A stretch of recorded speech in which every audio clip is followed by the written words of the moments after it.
وأحسن منك لم تر قط عيني وأجمل منك لم تلد النساء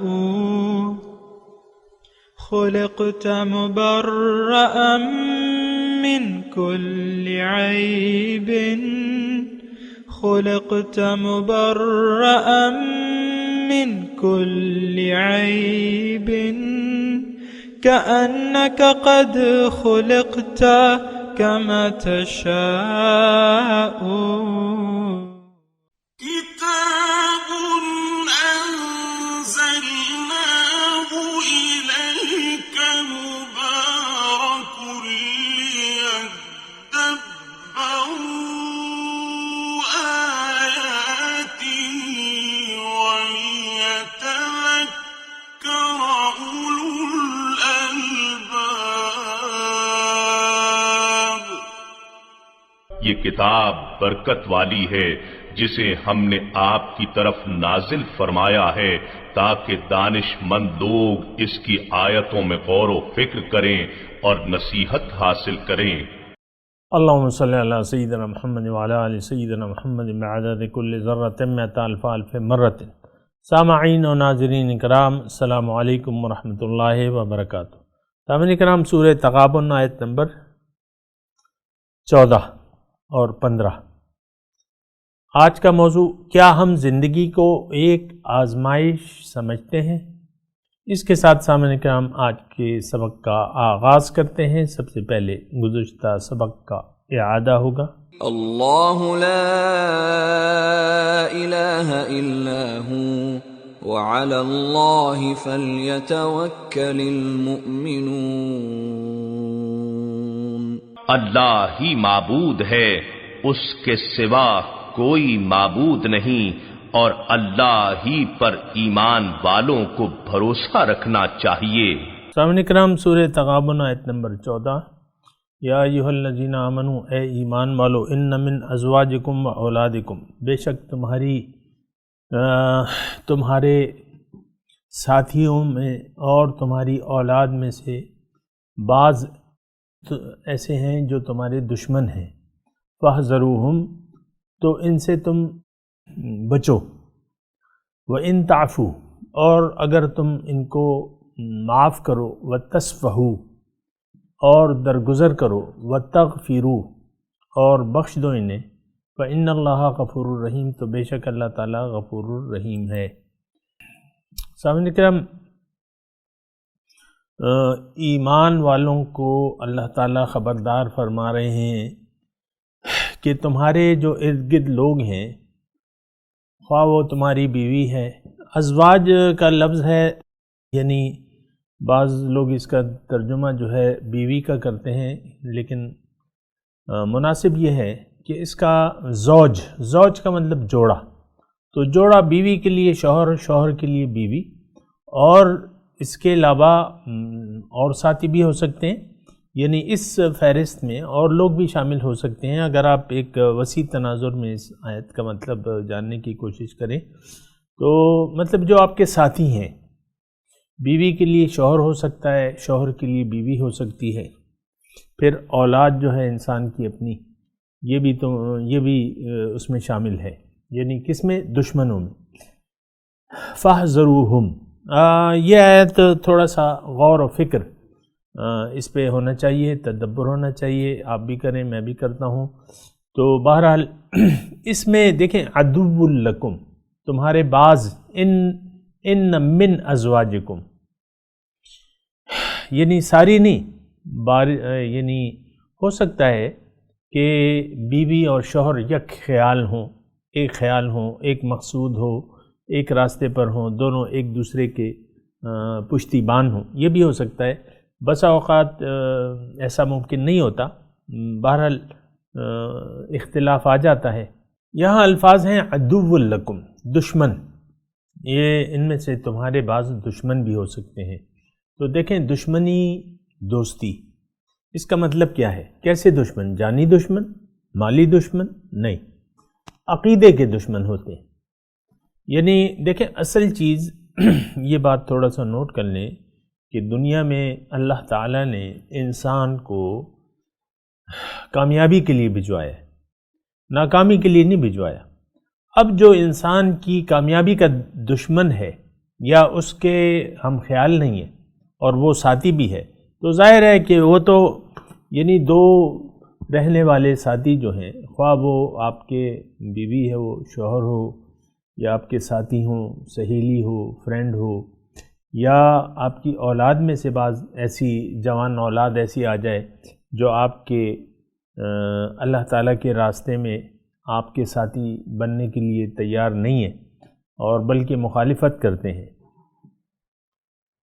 مثال کے طور پہ میں آپ کو عرض کروں، دیکھیں اللہ، یہ جان و مال تو اللہ کا ہے، اور مومن نے اللہ سے وعدہ کیا ہے کہ اس جان و مال کو تیرے راستے میں کھپاؤں گا، خرچ کروں گا۔ انفقوا فی سبیل اللہ، یہاں بھی آئے گی نا آیت، فاتقوا اللہ، آیت نمبر 16 میں، فاتقوا اللہ ما استطعتم واسمعوا واطیعوا وانفقوا، کہ اطاعت کرو اللہ کی اور اس کے رسول کی اور خرچ کرو۔ تو مومن کا تو ہر چیز جو ہے اس کا مالک یعنی وہ اپنا ملک نہیں سمجھتا، اس کے پاس جو کچھ بھی ہے، جان ہے، مال ہے، جو بھی ہے، تو مومن کی یہ شان یہ ہے کہ وہ اپنے مال و جان کو اپنی ملک نہیں سمجھتا بلکہ اللہ تعالیٰ کی سمجھتا ہے، اور حقیقت میں ہمارے مال و جان کا حقیقی مالک وَكُنَّا نَحْنُ الْوَارِثِينَ، وارث تو اللہ تعالیٰ ہے۔ ہمارے پاس کوئی مخلوق ایسی نہیں ہے جس کے پاس اپنا کچھ ہو، کچھ بھی۔ ہمیں جسم دیا ہے اللہ نے، اس میں قوتیں ڈالی ہیں اللہ تعالیٰ نے۔ ہمیں رزق کون دے رہا ہے؟ اللہ تعالیٰ دے رہا ہے۔ سبب کی بات الگ ہے، اسباب بھی اللہ تعالیٰ نے بنائے، رزق کے اسباب۔ وَجَعَلْنَا لَكُمْ فِيهَا مَعَائِشَ، تمہارے لیے معائش کے ذریعے اللہ تعالیٰ نے بنائے۔ کوئی چیز بھی ایسی نہیں ہے جس کے ہم مالک ہو۔ یہ بات تھوڑا سا نوٹ کر لیں۔ اچھا، پھر اللہ تعالیٰ یہ چاہتا ہے کہ تم اس مال و جان کو یعنی اس کو استعمال کرنے کے اختیار کو مجھ پہ بھیج دو، میری مرضی سے مال و جان کو خرچ کرو، جہاں میں چاہتا ہوں وہاں خرچ کرو، جہاں نہیں چاہتا وہاں سے رک جاؤ۔ جس سے میں محبت اس سے کرو جس سے جو تمہارے راستے میں ہم خیال ہو، اور جو تمہارے راستے میں ہم خیال نہ ہو تو وہ تمہاری محبت کے قابل نہیں ہے۔ یہاں آیت نمبر 14 سورہ تغابن، اس میں نقطہ یہ ہے کہ اللہ تعالیٰ مومنوں کو خبردار کر رہا ہے کہ دیکھو تم جس راستے، اے مومن، یا ایھا الذین آمنوا سے شروع ہو رہا ہے نا آیت، اے مومن تمہاری منزل تو میں ہوں، اب میرے راستے پر جب تم چلتے ہو اور اپنے مال و جان کو میرے راستے میں کھپاتے ہو یا میری مرضی سے استعمال کرتے ہو، تو ہو سکتا ہے تمہارے قریب رہنے والے لوگ اس میں تمہاری مخالفت کریں کہ تم اللہ کی راہ میں کیوں خرچ کر رہے ہو اپنا مال اور جان۔ مثال کے طور پہ بعض اوقات جو ہے شوہر یعنی بیوی جو ہے نیک ہے، وہ خرچ کرتی ہے، اپنا مال خرچ کرتی ہے، تو شوہر اسے ٹوکتا ہے کہ تم کیوں اپنا مال برباد کر رہی ہو، یعنی معاذ اللہ ایسا کہتے ہیں۔ اللہ میں شوہر ایسا خیال کرتا ہے کہ یہ تو اپنا مال برباد کر رہی ہے، اسے روکتا ہے، یا اور نیک کام کرنے سے روکتا ہے شوہر۔ یا مثال کے طور پہ ایک بیوی جو ہے اطاعت گزار ہے، پردے کی پابند ہے، شوہر دیکھا یہ گیا ہے کہ شوہر جو ہے پسند نہیں کرتے بعض، یعنی پردہ جو ہے وہ پردے کے قائل نہیں ہوتے، جیسے اور لوگ رہے نا، روشن خیال بنو کہتے ہیں نا، روشن خیال بنو، جو سب لوگ یعنی بہرحال میں اس کی تفصیل میں نہیں جاتا۔ بیوی نیک ہے، شوہر جو ہے وہ اس کی یعنی اس کے جو طریقہ کار ہے اس کو کہتا ہے کہ تم تو وہ دقیانوسی ہو، معاذ اللہ ایسے الزامات دیتا ہے، کیا یہ تم ہونٹ مطلب ہر وقت جو ہے ذکر میں رہتی ہو، اور یہ وہ مختلف باتیں ہو سکتی ہیں۔ شوہر جو ہے بیوی کے راستے میں جو اللہ تعالیٰ کے راستے پر چل رہی ہے، شوہر رکاوٹ بن سکتا ہے، بیوی اگر یعنی روشن خیال ہے تو وہ شوہر کو روک سکتی ہے، کیونکہ یہ تو قریبی تعلقات ہیں نا، شوہر کو روک سکتی ہے، مختلف باتیں ہو سکتی ہیں، کہہ تو سکتی ہے نا. تو اللہ یہ دشمنی ہے، یعنی دونوں ایک دوسرے کے بسا اوقات دشمن ہو سکتے ہیں. اولاد جو ہے باپ کو روک سکتی ہے کہ ابو یہ کیا کر رہے ہیں، آپ نے فلان جگہ مسجد میں 20,000 دے دیے، کل دے دیے، پرسوں دے دیے، یہ کیا کر رہے ہیں، مال ہمارا ہے. مثال کے طور پہ یعنی وہ باپ کے مال کو اپنا مال سمجھتے ہیں، مال ہمارا ہے، آپ نے زمین. میں نے خود ایک آدمی سے سنا، ایک وکیل تھا اور یعنی میری اس سے جان پہچان تھی، تو اس کے منہ سے میں نے یہ سنا. وہ بھی 60 کے پیٹے سے اوپر تھا، وہ جو وکیل صاحب تھے، ابھی تو وفات پا گئے، بہرحال بڑے عرصے کی بات ہے. تو وہ باپ نے کہیں یعنی مسجد بنوا دی ہوگی، مدرسہ بنوایا ہوگا یا زمین دے دی ہوگی، تو باپ اس پہ ناراض تھا کہ میرے ابو نے جو ہے بس اسی طرح مال کبھی اس کو مسجد کو دے دیا، کبھی زمین مدرسے کو دے دی، یہ اس طرح ہمیں یعنی ہمارا جو حق تھا انہوں نے ادھر ادھر اڑا دیا. یہ میں اپنے کانوں سے یعنی میں اپنی بات بتا رہا ہوں.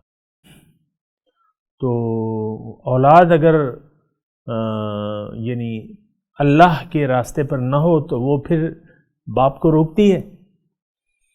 تو یہ عدو لکم فاحذروہم، یہ تمہارے دشمن ہیں. یعنی جانی دشمن تو نہیں ہے کہ ایسی کوئی دشمنی تو نہیں ہے کہ کوئی یعنی ایسی عداوت نہیں ہو سکتی ان لوگوں میں، لیکن دشمنی سے مراد یہ ہے کہ انسان کی آخرت کے دشمن ہو سکتا ہے. ایک انسان قریب رہنے والا اپنے ساتھی کے آخرت کا دشمن ہو سکتا ہے، برے مشورے دے گا، باتیں سنائے گا، تانے دے گا، یہ ایسا ہو سکتا ہے. تو اللہ تعالیٰ انہیں خبردار کر رہے ہیں کہ دیکھو تم احتیاط سے کام لو. فاحذروہم کا مطلب یہ ہے کہ ان سے بچتے رہو، یعنی احتیاط سے کام لو، ان سے بچ کے رہو، ان کے نقصان سے کہیں یہ تمہیں نقصان نہ پہنچا دیں. یہ تو تمہارے دشمن ہیں، تمہارے عقیدے کے دشمن ہیں. اب یعنی اخلاق کا دائرہ کار کیا ہے اور طریقہ کار کیا ہوگا اگر شوہر اور بیوی میں ایسے اختلافات پیدا ہو جاتے ہیں. تو بیوی اگر شوہر نیک ہو، بیوی جو ہے روشن خیال ہو، یا بیوی نیک ہو شوہر روشن خیال ہو، تو اللہ تعالیٰ نے ان سے یہ نہیں کہا ہے کہ تم آپس میں علیحدگی اختیار کر لو. اللہ تعالیٰ نے صرف یہ کہا ہے فاحذروہم، عدو لکم فاحذروہم، ان سے تم بچتے رہو، احتیاط کرو. بہرحال پھر بھی آپس کے تعلقات، یہ میں آپ کو تھوڑی سی وضاحت کر رہا ہوں کہ اگر یعنی ساتھیوں میں کوئی بھی دشمن ہو تو اس سے بچ کے رہنا چاہیے، اس کی باتوں پر کان نہیں دھرنا چاہیے. دیکھیں بد عقیدہ لوگوں کی باتوں سے پتہ چلتا ہے کہ یہ بد عقیدہ ہے. بد عقیدے سے میری مراد یہ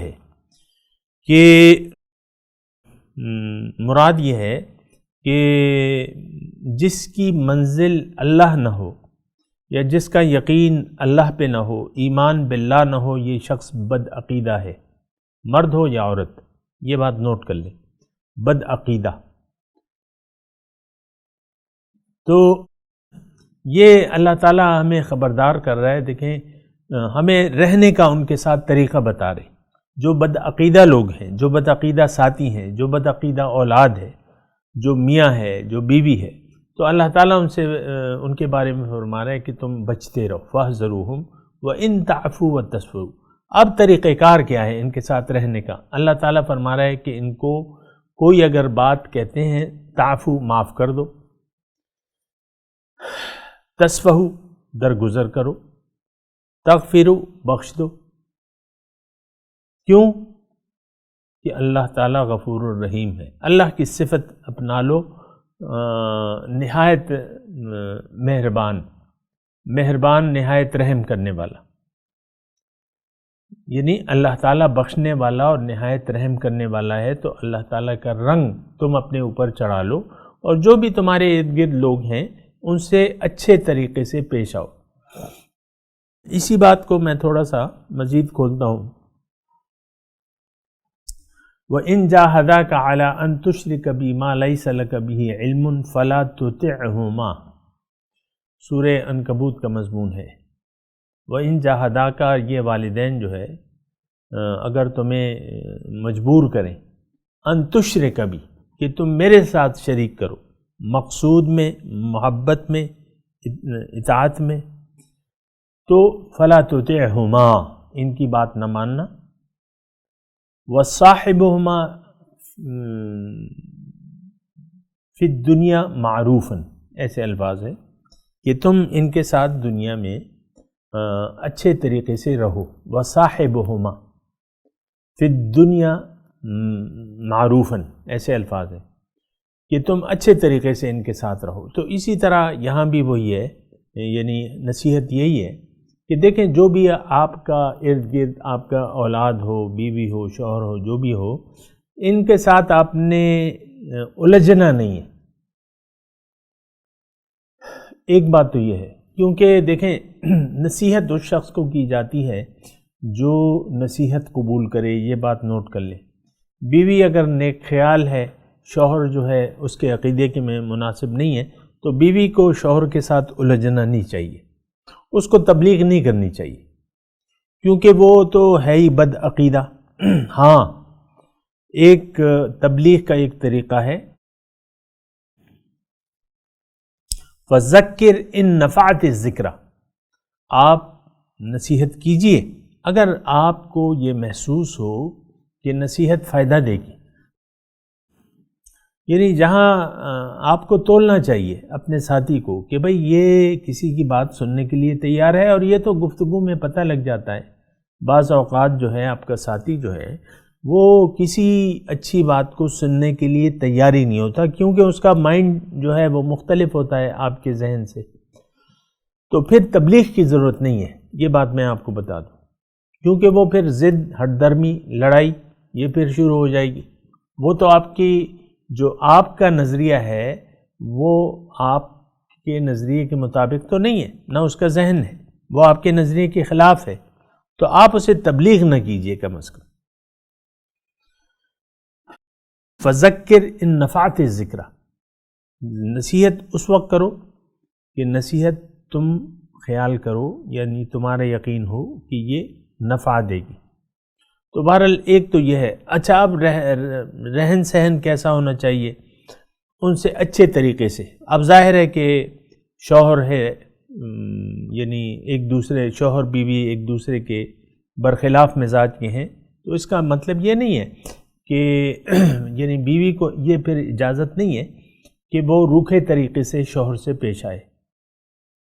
دنیا میں یعنی جس طرح میاں بیوی ہوتے ہیں، ایک محبت کا وہ ہوتا ہے، تو بیوی کو چاہیے کہ پھر ظاہری طور پہ محبت کرے یا احساس دلائے، اس کا شوہر کا خیال رکھے، اس کے حقوق کا خیال رکھے۔ یہ مسلمانوں کی میں بات کر رہا ہوں آپ کو کیونکہ مسلمان بیوی کا مشرک شوہر تو ہو نہیں سکتا، ظاہر ہے کہ وہ بس صرف ہم خیال نہیں ہوگا اس کا، تو ہم خیال اگر شوہر بیوی کا ہم خیال نہ ہو تو ضروری نہیں ہے کہ آپ ہر بات پہ اس سے الجھیں۔ یعنی بیوی صاحبہ جو ہیں اپنے شوہر سے یا کبھی تانے دے کہ تم نماز نہیں پڑھتے، تم یہ نہیں کرتے، اور تم جو ہے ادھر ادھر نا، تو یہ اس کی ضرورت نہیں ہے، طعنوں کی ضرورت نہیں ہے، اچھے طریقے سے، اچھے اخلاق سے۔ اسلام دیکھیں ہمیں اخلاق حسنہ کی تعلیم دیتا ہے۔ وصاحبہما فی الدنیا معروفا، یہ میں نے ابھی آپ کو سورہ عنکبوت کے وہ بتایا نا۔ ماں باپ اگر مشرک ہیں یا آپ کے ہم خیال نہیں ہیں تو پھر ایسا ہو سکتا ہے۔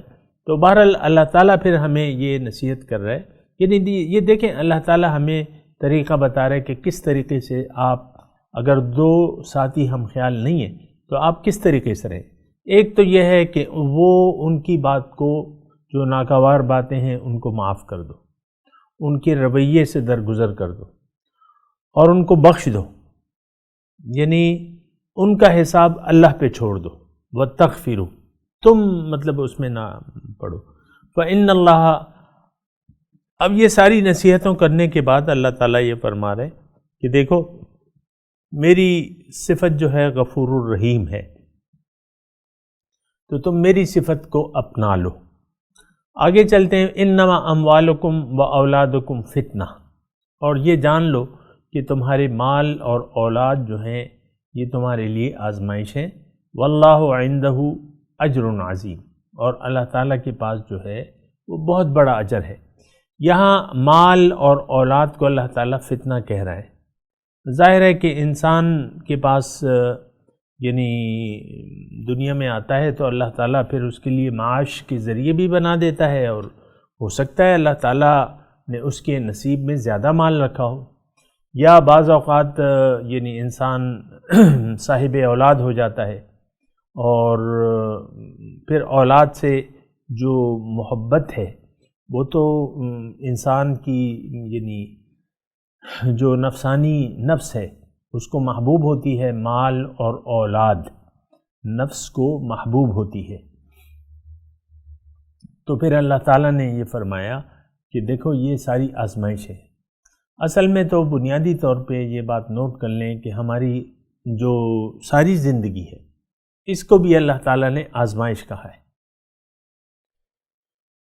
خلق الموت والحیات لیبلوکم ایکم احسن عملا، اللہ تعالیٰ نے موت اور زندگی پیدا کی ہے تاکہ وہ یہ جانچے، امتحان کرے، لیبلوکم، تمہارا امتحان لے کہ تم میں سے کون اچھا عمل کرتا ہے۔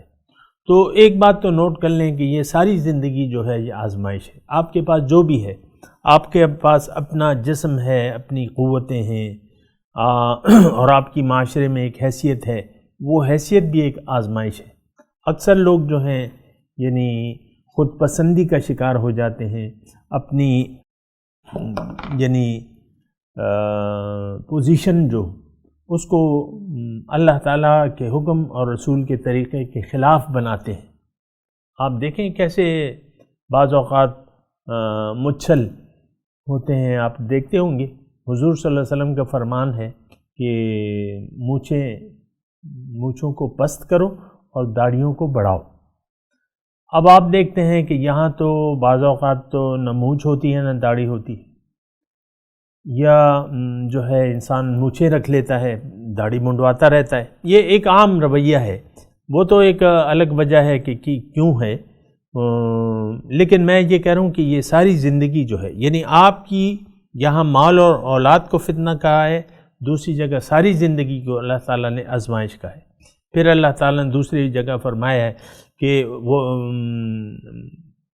وَنَبْلُوكُمْ بِالشَّرِّ وَالْخَيْرِ فِتْنَةً،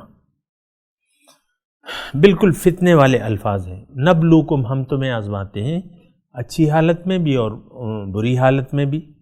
کبھی کسی کو مال دے کے آزماتا ہے اللہ تعالیٰ، بے شمار مال دے دیتا ہے، کسی کو کنگلا کر دیتا ہے اللہ تعالیٰ، اس میں اس کی آزمائش ہے۔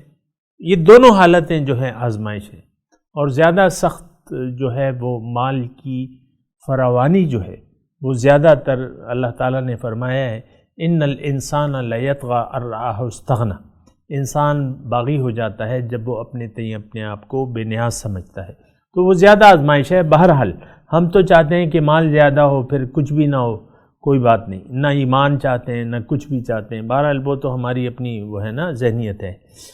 تو یہ فتنہ کی میں بات کروں، انما اموالکم و اولادکم فتنہ، تمہارا مال بھی تمہارے لیے آزمائش ہے اور تمہاری اولاد بھی تمہارے لیے آزمائش ہے۔ یہ آپ سب دیکھ لیں، صاحب اولاد جو بھی ہیں اور وہ دیکھ لیں اپنی اولاد سے کس درجے کی محبت ہے، تو یہ ساری آزمائشیں ہیں، یہ بات نوٹ کر لیں۔ واللہ عندہ اجر عظیم، اللہ تعالیٰ فرماتا ہے کہ دیکھو یہ آزمائش تو ہے، اور اگر اس آزمائش میں تم پاس ہو گئے، یعنی یہ امتحان اگر تم نے کلیئر کر لیا تو میں بہت بڑا اجر دوں گا تمہیں۔ اب اس اجر عظیم کی جو ہے کوئی انتہا تو نہیں ہے۔ اس وقت تو ہمیں نہ اس کا ادراک ہے نہ ہمارا یقین ہے اس پہ، اجر عظیم جو اللہ تعالی ہمیں جس کا وعدہ کر رہا ہے۔ اجر عظیم یہ میں یعنی ساتھ یہ بھی کہہ دوں کہ اجر عظیم جو ہے یعنی ایک حد تک آپ کو دنیا میں بھی ملتا ہے۔ جب اللہ تعالیٰ کو آپ راضی کر لیں تو آپ کے لیے اللہ تعالیٰ ایک نور مقرر کر دیتا ہے۔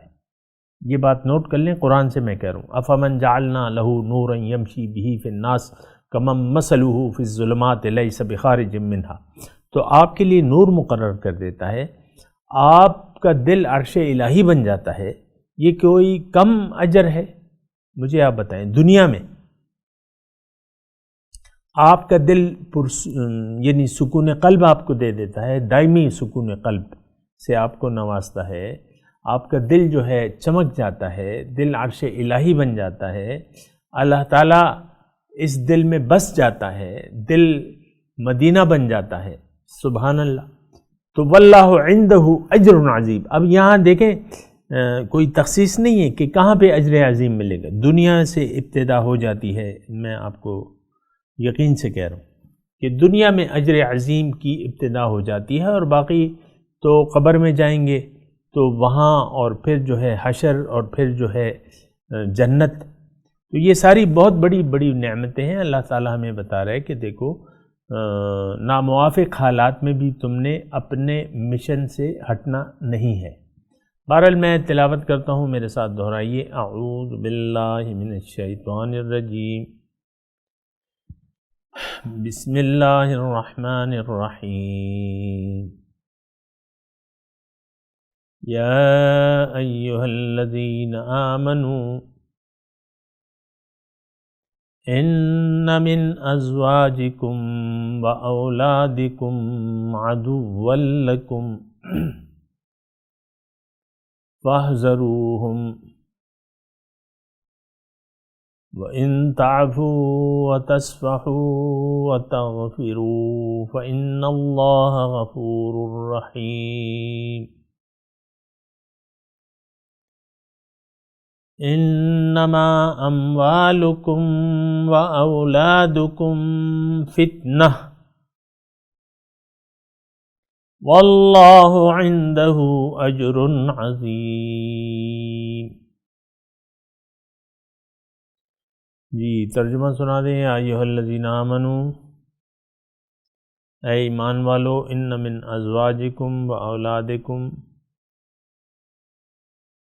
بے شک تمہارے جو جوڑے ہیں اور تمہاری جو اولاد ہے اس میں تمہارے بعض دشمن ہو سکتے ہیں، فاحذروہم، ان سے بچتے رہو، یعنی اپنے ایمان کو بچاتے رہو، ان کے رنگ میں نہ رنگو، ان کی بات نہ مانو، وَإِن تَعْفُوا،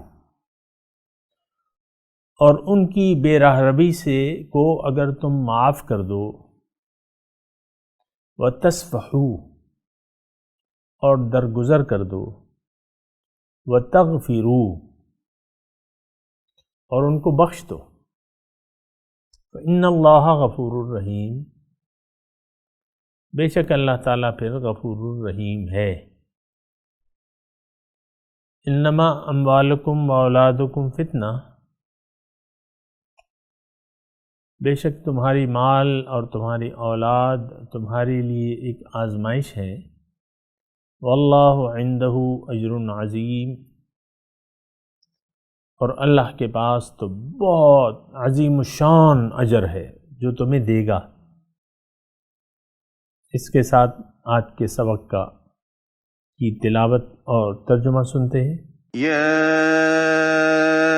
ایھا الذین آمنوا ان من ازواجکم و اولادکم عدوا لکم فاحذروہم وَإِن تَعْفُوا وَتَصْفَحُوا وَتَغْفِرُوا فَإِنَّ اللَّهَ غَفُورٌ رَحِيمٌ۔ O you who believe, among your wives and your children are enemies to you, so beware of them. But if you pardon and overlook and forgive, God is forgiver and merciful. إِنَّمَا أَمْوَالُكُمْ وَأَوْلَادُكُمْ فِتْنَةٌ وَاللَّهُ عنده أجر عظيم. Your possessions and your children are a test, but with God is a splendid reward. اس کے ساتھ ہی آج کے درس کا وقت اختتام کو پہنچا. انشاءاللہ اگلے درس میں ملاقات ہوگی. وآخر دعوانا ان الحمدللہ رب العالمین. والسلام علیکم ورحمۃ اللہ وبرکاتہ.